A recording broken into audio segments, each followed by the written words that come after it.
Hello guys, welcome back to our channel. So మీరు చూస్తున్నారు Rajesh smart information channel guys. So AGRICET అనేది కొన్ని రోజులు ఉంది కాబట్టి మనం స్పీడప్ చేయడం చాలా అవసరం. సో అందుకని నేను మీకు నెక్స్ట్ మండే నుంచి మోడల్ వెబ్స్ కూడా ఇవ్వడం జరుగుతుంది. సో గైస్, ఇప్పుడు మనం ప్రజెంట్ ఎకనామిక్స్ క్లాస్ 1లో ఉన్నాము. ఓకే, ఈ ఎకనామిక్స్ క్లాస్ 1లో ఇంపార్టెంట్ బిట్స్ చూసేసుకున్నాం. ఇంకా మీకోసం చాలా ఇంపార్టెంట్ బిట్స్ నేను తీసుకొని వచ్చేసాను. సో ఇక్కడ వీడియోని స్కిప్ చేయకుండా లాస్ట్ వరకు చూడండి. ఓకే, మధ్యలో మీకు ఎలా గుర్తుపెట్టుకోవాలి అనేవి కొన్ని పదాలకి కొన్ని హింట్స్ కూడా ఇస్తున్నాను. ఓకేనా, చాలా జాగ్రత్తగా గుర్తుపెట్టుకోండి. సో ఒక యూనిట్ చలాంక ఉత్పాదకానికి, ఓకే, ఒక యూనిట్ అనేది ఉత్పత్తి చేయడానికి ఉత్పత్తి అవుతున్నటువంటి మొత్తం ఉత్పత్తిని ఏమంటారు అంటే, ఒక యూనిట్ చలాంక ఉత్పాదకానికి ఉత్పత్తి అవుతున్నటువంటి మొత్తం ఉత్పత్తిని బెస్ట్ మనం దీన్ని ఎలా అర్థం చేసుకోవచ్చు అంటే, ఒక యూనిట్ చలాంక ఉత్పాదకానికి అంటే ఒక యూనిట్ చలాంక ఉత్పాదకానికి అంటే ఇప్పుడు ఎగ్జాంపుల్ తీసుకుంటే ఒక బల్ల ఉంది, ఒక బెంచ్ తయారు చేయాలి. ఓకేనా, ఒక బెంచ్ తయారు చేయడానికి మనకి దానికి చెక్కలు చాలా కావాల్సి వస్తుంది. సో ఆ చెక్కలని ఎక్కడి నుంచి సేకరిస్తారు? మన చెట్ల నుంచి సేకరిస్తాం కదా. సో ఈ చలాంక ఉత్పాదకానికి అంటే, చలాంక ఉత్పాదకము అంటే మనం ఇప్పుడు ఒక బెంచ్ని తయారు చేయడానికి ఉపయోగించే మెటీరియల్ని చలాంక ఉత్పాదకం అనుకున్నాం అనుకో, ఆ యొక్క చలాంక ఉత్పాదకానికి దాని ద్వారా ఉత్పత్తి అయ్యేటువంటి మొత్తం ఉత్పత్తిని ఏమంటారని అడుగుతున్నాడు. సో ఇప్పుడు మనం ఎగ్జాంపుల్ ఏం తీసుకున్నాం, బల్లను తయారు చేయడానికి కొన్ని చెక్కలు అనేవి తీసుకుంటాం కదా. ఆ చెక్కలను మనం చలాంక ఉత్పాదకం అంటే అనుకుంటే, ఆ చలాంక అంటే ఆ యొక్క చెక్కల ద్వారా మనం బల్ల తయారు చేస్తాం కదా. అలా తయారు చేయడం ద్వారా వచ్చిన ఆ బల్లని మొత్తాన్ని ఏమంటారు? ఓకే, ఈ చెక్కల్ని మరి ఆ బల్లని ఈ రెండింటి వల్ల ఉత్పత్తి మొత్తాన్ని ఏమంటారంటే సగటు ఉత్పత్తిగా చెప్పుకోవచ్చు. సో ఇక్కడ మనకి ఒక యూనిట్ చలాంక ఉత్పాదకానికి ఉత్పత్తి అవుతున్నటువంటి మొత్తం ఉత్పత్తిని ఏమంటారంటే సగటు ఉత్పత్తిగా ఓకే చెప్పుకోవచ్చు. ప్లస్ అర్థమైంది అనుకుంటున్నాను. మీకు ఎగ్జాంపుల్తో చెబుతున్నాను కనుక మీకు చాలా సింపుల్గా అర్థమవచ్చు. చరానుపాత సూత్రంలో రెండవ దశను ఏమంటారు? చరానుపాత సూత్రంలో రెండవ దశను మనం సాధారణంగా ఆర్థిక క్షేత్రం అంటారు. ఓకే, చరానుపాత సూత్రంలో రెండవ దశను ఆర్థిక క్షేత్రంగా చెప్పుకోవచ్చు. దీర్ఘకాలంలో అన్ని ఉత్పత్తి సాధనాలను కూడా ఒక అనుపాతంలో మార్చినప్పుడు ఉత్పత్తి ఏ అనుపాతంలో మార్పు చెందుతుందో తెలియజేసేదానిని ఏమంటారు? చేయండి, దాన్ని మీకు ఎక్స్ప్లెయిన్ చేస్తాను. ఇప్పుడు ఇబ్బంది లేదు, అర్థం కాకపోతే.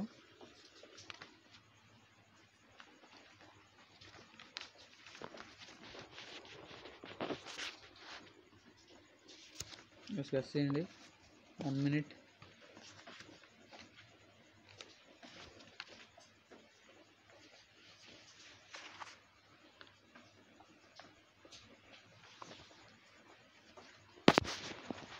చూసుకుంటే స్థాయి ప్రతిఫలాలు అంటారు. అంటే దీర్ఘకాలంలో అంటే ఎక్కువ కాలంలో అన్ని ఉత్పత్తి సాధనాలను ఓకే ఒక అనుపాతంలో మార్చినప్పుడు ఉత్పత్తి అనేది ఏ అనుపాతంలో మార్పు చెందుతుంది అనేది, అంటే దీర్ఘకాలంలో అన్ని ఉత్పత్తి సాధనాలు అంటే ఎక్కువ కాలంలో అన్ని ఉత్పత్తి సాధనాలు అంటే ఇప్పుడు ఒక పెన్ను తీసుకున్నాము. ఓకే, ఈ పెన్నుని ఉత్పత్తి చేయడానికి అనేక రకాలుగా మార్పు చేస్తూ ఉంటారు. ఇప్పుడు పెన్నులన్నీ ఒకే రకంగా ఉంటాయా? అలా ఉండవు కదా. కొంత మెటీరియల్ తీసుకొని ఒక పెన్ను తయారు చేస్తే ఇంకొన్ని మెటీరియల్ తీసుకొని ఇంకొక పెన్ను తయారు చేస్తారు. అలా ఉత్పత్తి చేసేటువంటి ఉత్పత్తి సాధనం అనేది ఎందులో మార్పు చెందుతుంది, ఏ అనుపాతంలోకి మార్పు చెందుతుంది అని తెలియజేసేదాన్ని ఏమంటారంటే స్థాయి ప్రతిఫలాలు అంటారు. ఓకే, అదేవిధంగా సహకారం యొక్క ముఖ్య ఉద్దేశం ఏంటి? సహకారం యొక్క ముఖ్య ఉద్దేశం ఏంటి అంటే ఒకరు అందరికీ, అందరూ ఒకరికి. ఇంకా అర్థమైందా?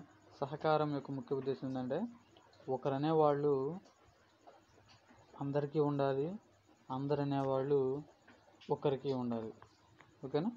అది అదేవిధంగా ఫ్రెడరిక్ నికల్సన్ డాష్ అనే నినాదంతో భారతదేశంలో సహకార బ్యాంకులను నెలకొల్పవచ్చని రిపోర్టు ఇచ్చాను. ఏ నినాదంతో ఇచ్చాడు ఫ్రెడరిక్ నికల్సన్ అనే అతను? చూస్తే మనం గెస్ చేయండి గైస్. 1 minute.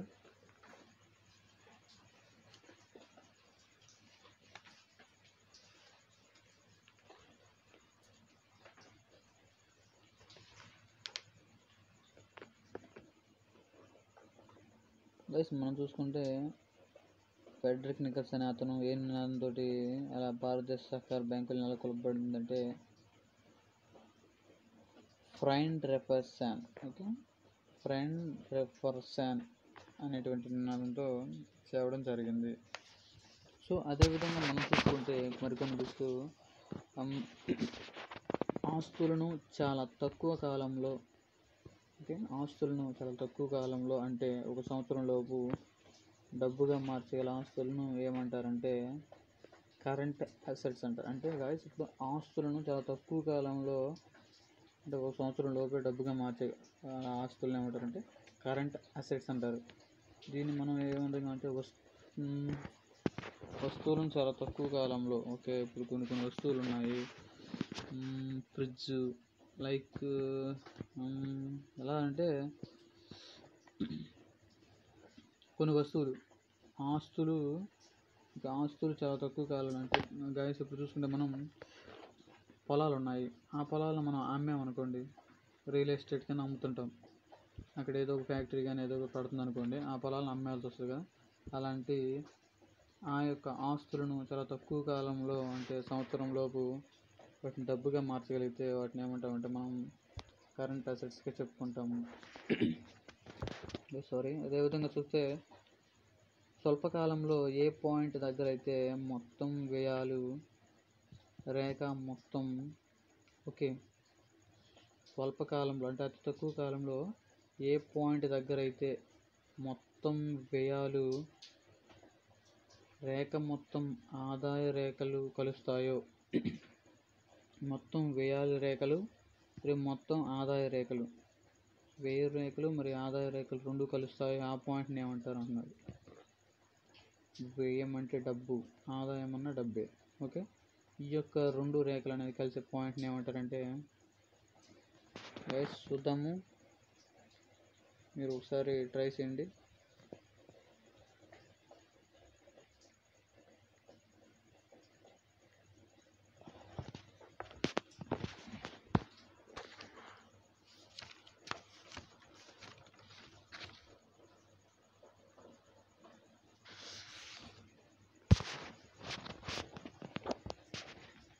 అది చూసుకుంటే బ్రేక్ ఈవెన్ పాయింట్గా చెప్పుకోవచ్చు. ఓకే, బ్రేక్ ఈవెన్ పాయింట్ ఏ వస్తువుకైతే ప్రపంచవ్యాప్తంగా సప్లై మరియు డిమాండ్ ఉంటాయో ఆ మార్కెట్లను ఏమంటారంటే ప్రపంచవ్యాప్తంగా సప్లై డిమాండ్ ఉంటే ఆ మార్కెట్లు అంటారు ప్రపంచ మార్కెట్లుగా అంటారు.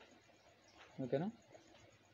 అదేవిధంగా చూసుకుంటే రైతులు తమ ఉత్పత్తులను గ్రామాల్లోనే తమకు అంటే తనకి ఇష్టం వచ్చినటువంటి రుణాత్మకంగా అమ్మే పద్ధతిని ఏమంటారు?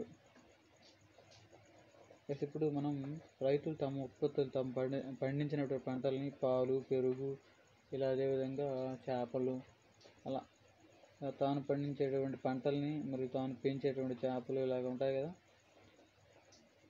వాళ్ళని ఆ గ్రామాల్లోనే తమకు నచ్చినట్లు రుణాలకు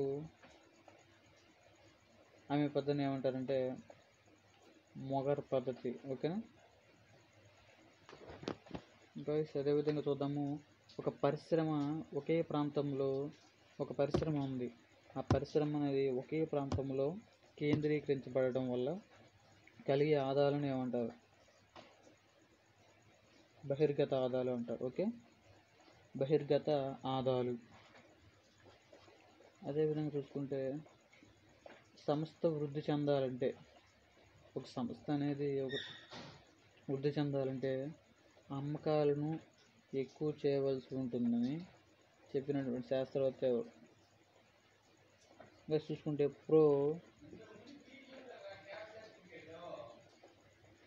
WL బామెల్. ఓకేనా?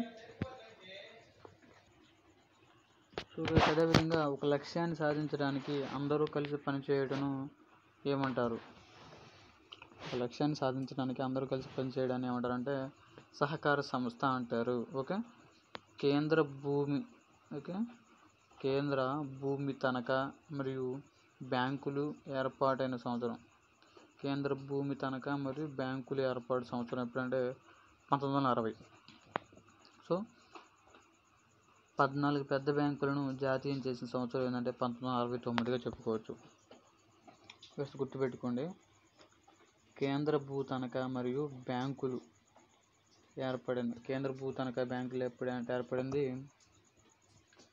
కేంద్ర భూ తనఖా అంటే కేంద్రం అంటే మిడిల్లో ఉంటుంది. సో రౌండ్ ఫిగర్గా మనం 1960గా చెప్పుకోవచ్చు. 14 పెద్ద బ్యాంకులు ఏర్పడింది ఎప్పుడంటే 1969.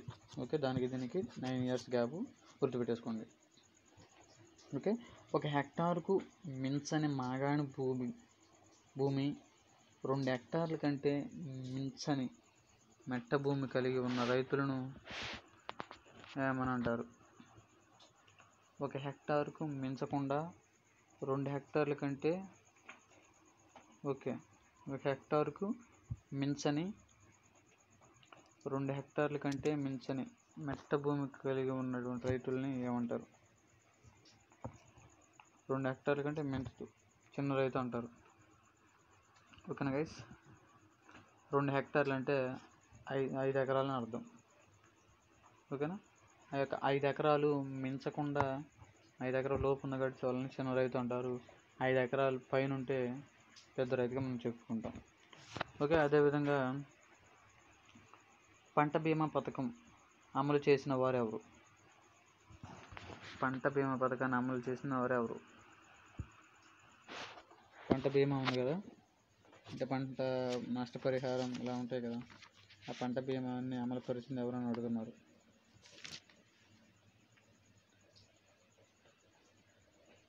చూసుకుంటే దండేకర్. ఓకే, పంట బీమా పథకాన్ని అమలు చేసిన వారు దండేకర్ 1985 సంవత్సరం. ఓకే, దండేకర్ 1985 సంవత్సరం.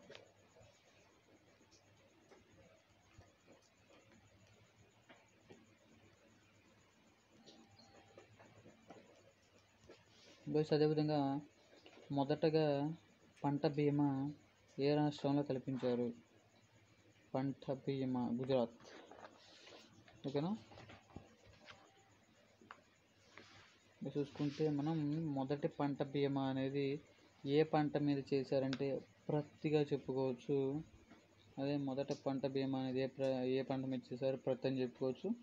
ఏ రాష్ట్రం అంటే గుజరాత్గా చెప్పుకోవచ్చు.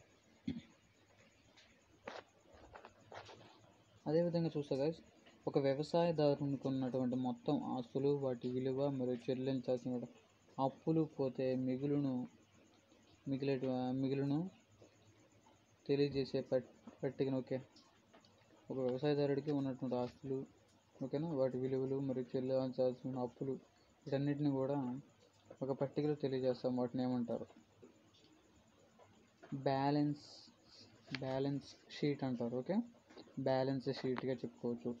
ఏ ధరల వద్ద ఉత్పత్తిదారులు ఎంత పరిమాణాన్ని అమ్మడానికి సంసిద్ధత వ్యక్తం చేస్తారో దానినే మార్కెట్ సప్లై అంటారు. ఏ ధర వద్ద ఉత్పత్తిదారులు అంటే ఉత్పత్తి చేసే రైతులు అనేవాళ్ళు ఏ ధర వద్ద అయితే, ఇప్పుడు టమాటా మనకి ధర పెరుగుతూ తగ్గుతూ ఉంటుంది కదా, సో అలా రైతు యొక్క ధర అనేది తగ్గుతూ పోతూ ఉంటుంది. వాటి యొక్క పరిమాణం అనేది అమ్మడానికి సందిగ్ధం అనేది వ్యక్తం చేస్తూ ఉంటారు. ఓకే, ఇప్పుడు మార్కెట్లో 10 రూపాయలు ఉందనుకోండి కేజీ ఏది టమోటా, వాళ్ళు అలాంటి వాటికి ఒప్పుకోరు. రేట్ వచ్చినప్పుడే మేము అమ్ముకుంటామని. చెబుతూ ఉంటారు. అలా చేయడాన్ని ఏమంటారంటే మార్కెట్ సప్లై అంటారు. ఓకే, ఇంకా డీలర్స్ ఏం చేస్తారంటే ఎలా ఒకలా ఫార్మర్స్ని ఒప్పించేసి వాటిని సప్లై చేస్తూ ఉంటారు. సో మనం మార్కెట్ సప్లైగా చెప్పుకోవచ్చు. రైతు తమ కమతంలో అంటే పొలంలో ఏ పైరు తర్వాత మరే పైరు పండించాలో ముందుగా నిర్ణయించుకొని ఒక క్రమపద్ధతమైన పైర్లను పండించే విధానాన్ని ఏమంటారు? Crop rotation. ఓకే, పంట మార్పిడిగా చెప్పుకోవచ్చు. మొట్టమొదటి సహకార రుణ సంస్థల చట్టం ఏర్పాటు చేసిన సంవత్సరం. మొట్టమొదటి సహకార రుణ సంస్థల చట్టం ఏర్పాటు చేసిన 1904.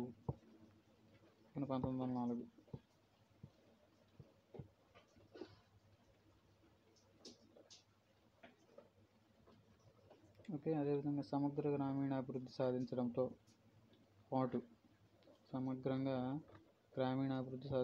పాటు బలహీన వర్గాల సంక్షేమానికై కృషి చేస్తున్న పథకం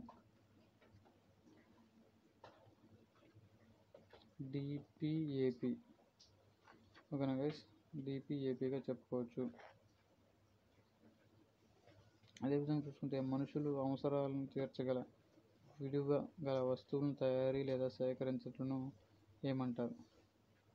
మనుషుల యొక్క అవసరాలను తీర్చడానికి తయారయ్యేటువంటి సేవలు అందించే వాటిని ఏమంటారంటే ఉత్పత్తి అంటారు. ఓకేనా గైస్, ఉత్పత్తిగా చెప్పుకుంటాము. ఏ సంస్థ అయినా ఉత్పత్తి కోసం వినియోగించేది ఏదైనా కానీ ఏమంటారంటే ఉత్పాదకాలు అంటారు. ఓకే, ఏ సంస్థ అయినా కూడా ఉత్పత్తి కోసం వినియోగించేది ఏదైనా సరే, ఒక సంస్థ అనేది ఉంది, అది ఉత్పత్తి చేయడం కోసం వినియోగించేటువంటి ఏదైనా ఉత్పాదకాలు అంటారు. ఓకే, అదేవిధంగా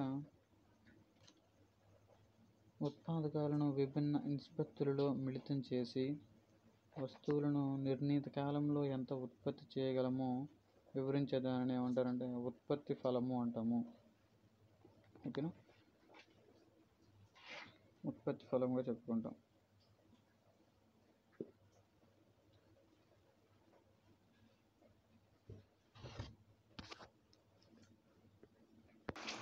సో గైస్, అదేవిధంగా స్వల్పకాలంలో కొన్ని ఉత్పాదకాలను స్థిరంగా ఉంచుకొని మిగతా వాటి పరిమాణాన్ని మార్చడం ద్వారా ఉత్పాదితంలో మార్పులను సాధించే క్రమంలో మార్చుకోగల ఉత్పాదకాలను ఏమంటారు?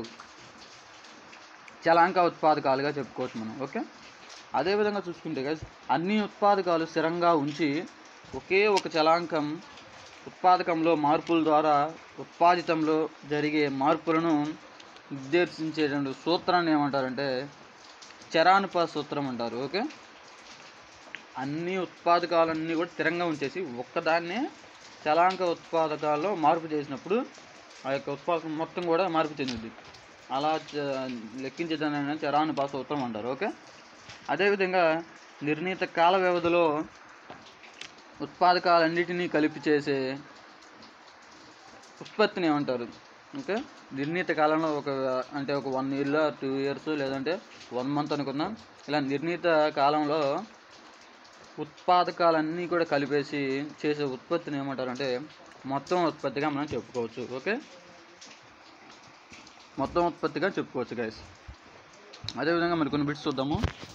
ఈ కింది వాటిలో దేనిని అంతర్జాతీయ మార్కెట్గా వ్యవహరిస్తారు? అంటే ఈ కింది వాటిలో దేనికి అంతర్జాతీయ మార్కెట్ అనేది ఉంటుంది? చూద్దాం. సారీ గైస్,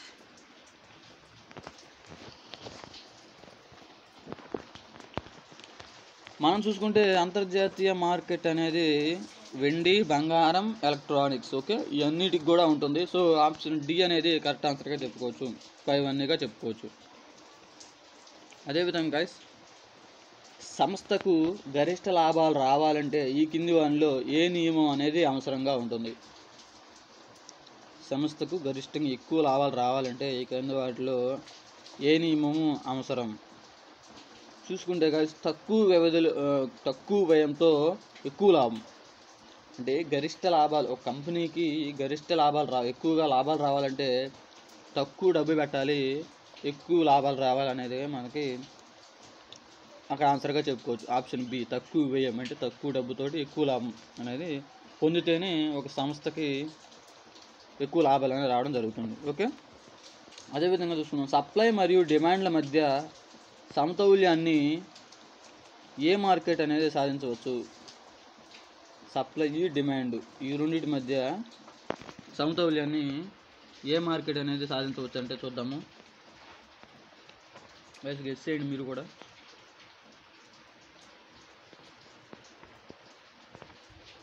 సో ఆప్షన్ సిగా చెప్పుకోవచ్చు. ఓకే, దీర్ఘకాలికంగా ఉండేటువంటి మార్కెట్ అయితే సప్లై డిమాండ్ల మధ్య సమతుల్యాన్ని సాధిస్తుంది. ఓకే, చూద్దాం గైస్. మళ్ళీ గైస్ చూసుకుంటే, రైతు చేతిలో ఉన్నటువంటి డబ్బు లేదా అమ్మడానికి తయారుగా ఉన్నటువంటి ఉత్పత్తులు ఈ ఆస్తుల కింద వస్తాయి. అంటే రైతుల చేతిలో ఉన్నటువంటి డబ్బు కానీ లేదా అమ్మడానికి తయారు చేసి ఉన్నటువంటి వస్తువులు కానీ ఏ ఆస్తుల కింద వస్తాయంటే ఆప్షన్ బి కరెంట్ అసెట్స్ కింద చెప్పుకోవచ్చు. ఓకే, ఉత్పత్తి ఫలితాన్ని గణిత సూత్రం ద్వారా వివరించినప్పుడు ఉత్పాదకాలు ఏ విధంగా ఉంటాయంటే స్వతంత్ర చలాంకాలుగా ఉంటాయి. ఓకేనా, ఉత్పత్తి ఫలాన్ని గణిత సూత్రం ద్వారా వివరించినప్పుడు మనకి స్వతంత్ర చలాంకాలుగా ఏర్పడతాయి. సో అదేవిధంగా చలానుపాత నియమం ప్రకారం ఉత్పత్తి యొక్క రెండవ దశలో మొత్తం ఉత్పత్తిని ఏమంటారంటే, ఏమవుతుందంటే చలానుపాత నియమం ప్రకారం ఉత్పత్తి యొక్క రెండవ దశలో మొత్తం ఉత్పత్తి అనేది ఏ విధంగా ఉంటుందంటే పెరుగుతూ ఉంటుంది. ఇంకా ఆప్షన్ ఏగా చెప్పుకోవచ్చు. చూస్తే చలానుపాత నియమం ప్రకారం ఉత్పత్తి యొక్క మూడవ దశలో ఉత్పత్తి అనేది ఏ విధంగా ఉంటుందంటే తగ్గుతుంది. అంటే రెండవ దశలోనేమో పెరుగుతుంది ఉత్పత్తి అనేది, మూడవ దశకు వచ్చేసరికి తగ్గుతుంది. అదేవిధంగా చలానుపాత నియమం ప్రకారం ఉత్పత్తి యొక్క మూడవ దశలో సగటు ఉత్పత్తి అనేది ఏమైంది, తగ్గుతుందని చెప్పాం కదా. చలానుపాత నియమం ప్రకారం ఉత్పత్తి యొక్క మొదటి దశలో ఉన్న ఉపాంత ఉత్పత్తి అనేది పెరుగుద్ది. ఇక్కడ మనకి మూడింటికి ఆన్సర్స్ చూసుకుంటే, ఇప్పుడు మొదటగా చూద్దాం. ఇక్కడున్న చలానుపాత నియమం ప్రకారం రెండవ దశ ఫస్ట్ చూసుకుంటే, చలానుపాత నియమం ప్రకారం ఉత్పత్తి యొక్క రెండవ దశలో ఉత్పత్తి అనేది పెరిగిద్ది, మూడవ దశలో తగ్గిద్ది. అదేవిధంగా మొదటి దశలో సగటు ఉత్పత్తి అనేది పెరుగుతుంది. మొదటి దాంట్లో పెరుగుతుంది, రెండో దాంట్లో పెరుగుతుంది, మూడో దానికి వచ్చేసి తగ్గుతుంది. చలానుపాత నియమం ప్రకారం మూడో దశలో సగటు ఉత్పత్తి అనేది తగ్గిద్దని చెప్పుకున్నాం కదా. అదేవిధంగా చలానుపాత నియమం ప్రకారం మొదటి దశలో ఉపాంత ఉత్పత్తి పెరుగుతుంది. సో ఇక్కడ మనకి బిట్స్ అనేది రివర్స్లో అడగడం జరిగింది. సో గైస్ అదేవిధంగా చూస్తే చలానుపాత నియమం ప్రకారం రెండవ దశలో ఉపాంత ఉత్పత్తి అంటే సగటు ఉత్పత్తిని చూసుకున్నాం. ఇప్పుడు మనం ఇక్కడ ఉపాంత ఉత్పత్తి అని చూస్తున్నాం. ఓకేనా, చలానుపాత నియమం ప్రకారం ఉత్పత్తి యొక్క రెండవ దశలో చూద్దాము. ఉపాంత ఉత్పత్తి చూడండి, ఇక్కడ చలానుపాత నియమం ప్రకారం ఉత్పత్తి యొక్క మొదటి దశ ఉపాంత ఉత్పత్తి అనేది పెరుగుతుంది అనుకున్నాం కదా. అదేవిధంగా చలానుపాత నియమం ప్రకారం ఉత్పత్తి యొక్క రెండో దశలో ఉపాంత ఉత్పత్తి అనేది ఏ విధంగా ఉంటుందంటే తగ్గుతుంది. కానీ కన్ఫ్యూజ్ అవ్వద్దు, తగ్గుతుంది. ఇప్పుడు మనం ఇక్కడ చెప్పుకునేది ఏంటంటే సగటు ఉత్పత్తి ఎలా ఉంటుంది, ఉపాంత ఉత్పత్తి ఎలా ఉంటుంది అనేది మనం ఇక్కడ చర్చించుకుంటున్నాం. మీరు ఎక్కువగా కన్ఫ్యూజ్ అవ్వాల్సిన అవసరమే లేదు. ఓకే, అదేవిధంగా చూద్దాం. మనం చలానుపాత నియమం ప్రకారం ఉత్పత్తి యొక్క మూడో దశలో ఉపాంత ఉత్పత్తి ఎలా ఉంటుంది ఆలోచించండి ఒకసారి. రుణంగా ఉంటుంది, రుణం. ఓకే, ఉపాంత ఉత్పత్తి అంటే రుణం. గాయస్ ఇప్పుడు ఏం లేదు, నేను ఇప్పుడు మీకు ఇవన్నీ కూడా ఒకసారిగా చెబుతాను. ఒకసారిగా ఇప్పుడు సగటు చూసుకున్నాం. ముందు మొదటి దశలో, ఓకే, సగటు మొదటి దశలో సగటు ఉత్పత్తి అనేది పెరుగుతుంది. ఓకేనా. అదేవిధంగా మూడో దశలో తగ్గుతుంది. ఈ రెండు గుర్తుపెట్టుకోండి. అదేవిధంగా పైన ఉన్నటువంటి బిట్ల ప్రకారం అయితే చరణపాత నియమం ప్రకారం రెండవ దశలో మొత్తం ఉత్పత్తి అనేది పెరుగుతుంది, మూడో దశలో మొత్తం ఉత్పత్తి అనేది తగ్గుతుంది. అంటే ఎప్పుడైనా గుర్తుపెట్టుకోండి, ఈ మొత్తం ఉత్పత్తి కానీ సగటు ఉత్పత్తి కానీ రెండో దశలో అయితే పెరుగుతుంది, మూడో దశలో తగ్గుతుంది. ఆ రెండు గుర్తుపెట్టేసుకోండి. ఆ తర్వాత ఉపాంత ఉత్పత్తికి వచ్చేసరికి మొదటి దశలో ఉపాంత ఉత్పత్తి అనేది పెరుగుతుంది, రెండవ దశలో తగ్గుతుంది. ఓకేనా. ఏదైనా సరే ఫస్ట్లో మాత్రం పెరుగుతుంది, సెకండ్లో తగ్గుతుంది. అదేవిధంగా మూడో దశలో వచ్చేసరికి రుణంగా మారుతుంది ఉపాంత ఉత్పత్తి అనేది. సో అదేవిధంగా చూద్దాం గాయస్.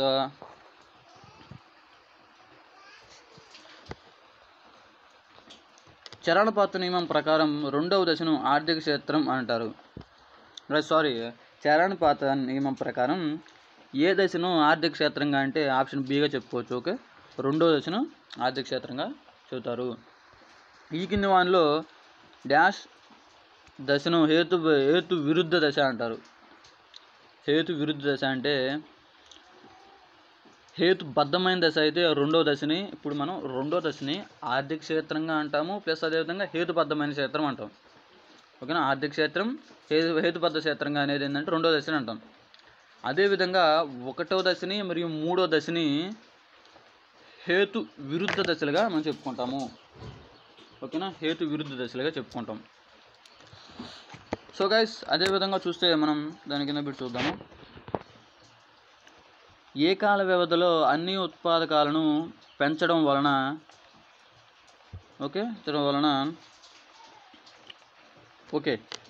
ఏ కాల వ్యవధిలో అన్ని ఉత్పాదకాలను పెంచడం వలన ద్వారా మాత్రమే ఉత్పాదక మొత్తాన్ని విస్తరించుకొని ఉత్పత్తి స్థాయిని మార్చుకోవచ్చు.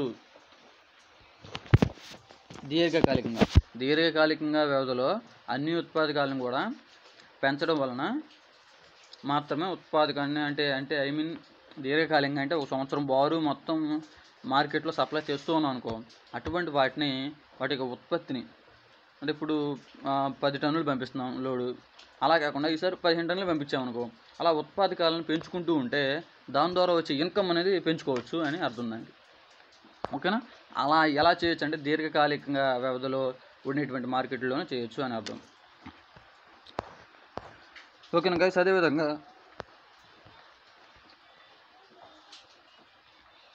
మార్కెట్లో వస్తువు ధర ఆ వస్తువు యొక్క దేనిపై ఆధారపడి ఉంటుంది. ఎప్పుడైనా గుర్తుపెట్టుకోండి, మార్కెట్లో ఒక వస్తువు ఉంది.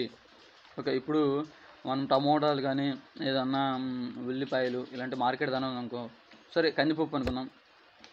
కందిపప్పు మార్కెట్ ధరలో మార్కెట్లో వస్తువు ధర అనేది ఆ వస్తువు యొక్క దేనిపైన అంటే సప్లై మరియు డిమాండ్.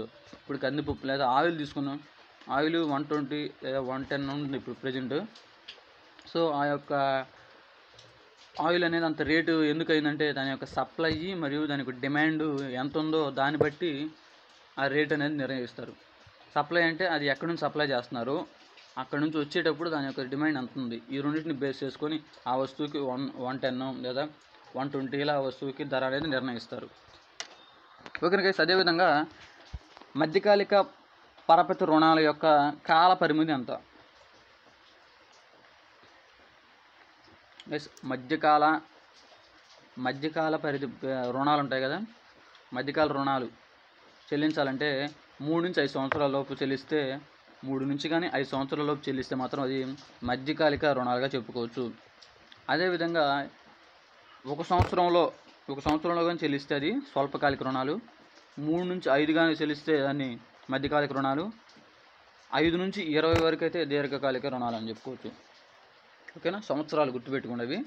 1 సంవత్సరంలో చెల్లిస్తే స్వల్పకాలిక, 3 నుంచి 5 సంవత్సరాల లోపు చెల్లిస్తే మధ్యకాలిక రుణాలని చెప్పుకోవచ్చు, 5 నుంచి 20 సంవత్సరాల లోపు చెల్లిస్తే దీర్ఘకాలిక రుణాలుగా చెప్పుకోవచ్చు. గుర్తుపెట్టుకోండి గైస్. ఓకే.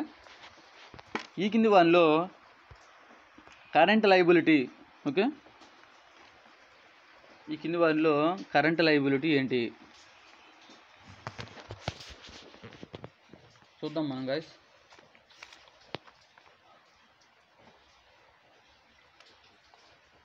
నెక్స్ట్ కింద వాటిలో కరెంట్ లయబిలిటీ రుణాలు ఏంటంటే పంట రుణాలు. ఓకేనా, పంట రుణాలుగా మనం చెప్పుకోవచ్చు.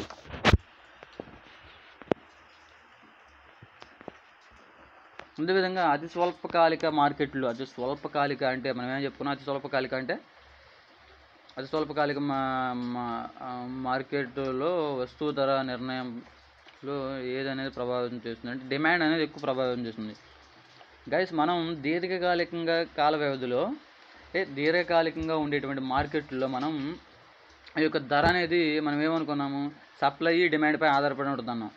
కానీ ఇక్కడికి వచ్చేసరికి అతి స్వల్పకాలిక మార్కెట్లు అంటే 1 నెల 2 నెలలు పెట్టి తీసేయడం, ఇలాంటి మార్కెట్లో ఆ వస్తువు ధర అనేది దేనిపై నిర్ణయిస్తారంటే దేనిపై ప్రభావితం చూస్తుంది? డిమాండ్పై ప్రభావితం చూస్తుంది.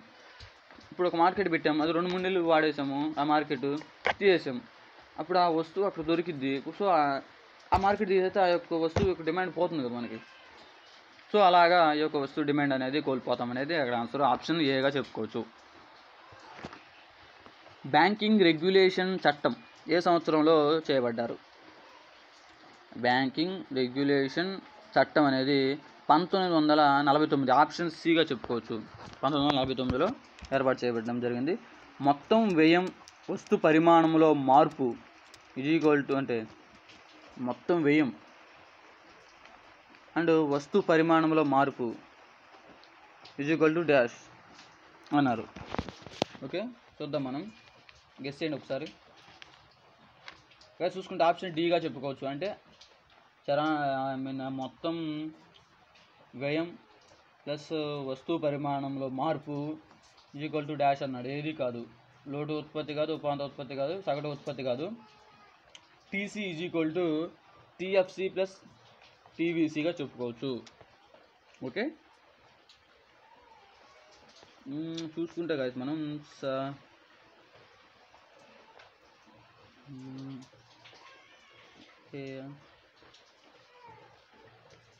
చరాంకాలలో ఏర్పడిన పెరుగుదలపై వస్తు ఉత్పత్తిలో పెరుగుదల డాష్.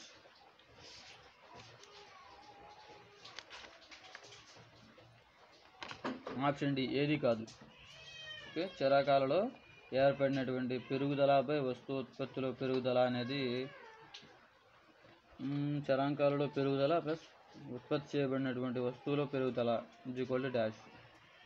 సగటు ఉత్పత్తి కాదు, ఉపాంత ఉత్పత్తి కాదు, లోటు ఉత్పత్తి కాదు, ఏది కాదు. ఓకే, అదేవిధంగా సంపూర్ణ పోటీలు. ఓకే, దాని యొక్క ఫార్ములా ఏంటంటే ధర అంటే కాస్ట్ ఉపాంత రాబడి సగటు రాబడి. సంపూర్ణ పోటీ అంటే ధర ఉపాంత రాబడి సగటు రాబడి. ఇది మొత్తం కూడా సమానంగా ఉండాలి అని చెబుతుంది అనమాట. ఓకే, సంపూర్ణ పోటీలో ఎంసీ ఎంఆర్. ఓకేనా, సంపూర్ణ పోటీలో ఎంసీ ఎంఆర్గా చెప్పుకుంటాము ఫార్ములా అనేది. వ్యవసాయదారుల రుణాల చట్టం అనేది ఎప్పుడు ఏర్పడడం జరిగింది? వ్యవసాయదారుల రుణాల చట్టం అనేది ఎప్పుడు వచ్చిందంటే ఆప్షన్ సిగా చెప్పుకోవచ్చు, 1883. ఓకే, మనకి బ్యాంకింగ్ అనే రెగ్యులేషన్ చట్టం అనేది 1949లో వచ్చింది. ఈ యొక్క వ్యవసాయదారుల రుణాల చట్టం అనేది 1883లో వచ్చింది. 1883లో వచ్చిందని చెప్పుకున్నాం కదా. సో అదేవిధంగా చిన్న రైతులు అనగా ఎన్ని మాగాడి భూమి ఉండాలి? చిన్న రైతు అనగా చూద్దాం. చిన్న రైతు అనగా ఎన్ని హెక్టార్ల మాగాడి భూమి అనేది ఉండాలి?